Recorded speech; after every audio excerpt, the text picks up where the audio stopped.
السلام عليكم ورحمة الله وبركاته. الحمد لله والصلاة والسلام على أشرف خلق الله.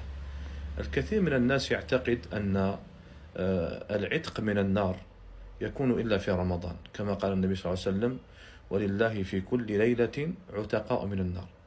ولكن هذا من المفاهيم الخاطئة المغلوطة. فللإنسان أن يعتق نفسه في كل يوم. تستطيع أن تعتق نفسك في كل يوم بوصية رسول الله صلى الله عليه وسلم. اسمع إلى النبي صلى الله عليه وسلم: من قال حين يصبح وحين يمسي: اللهم إني أصبحت أشهدك، وفي المساء: اللهم إني أمسيت أشهدك، وأشهد حملة عرشك وملائكتك وأنبيائك وجميع خلقك أنك أنت الله، لا إله إلا أنت وحدك لا شريك لك، وأن محمدا عبدك ورسولك.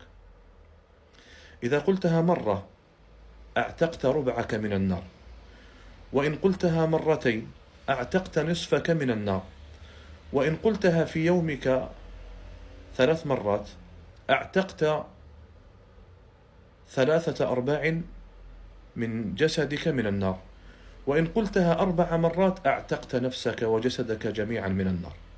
فلا تفرط أبدا في هذا الدعاء وهذا الذكر: اللهم إني أشهدك، اللهم إني أصبحت أشهدك وأشهد حملة عرشك وملائكتك وجميع خلقك وملائكتك وجميع خلقك أنك أنت الله، لا إله إلا أنت وحدك لا شريك لك، وأن محمدا عبدك ورسولك.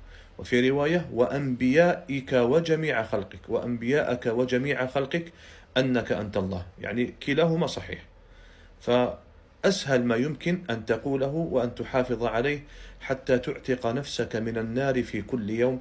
أسأل الله عز وجل أن يعتق رقابنا ورقاب والدينا ووالديكم وجميع المسلمين من النار، إنه ولي ذلك والقادر عليه. أحبكم في الله، والسلام عليكم ورحمة الله وبركاته.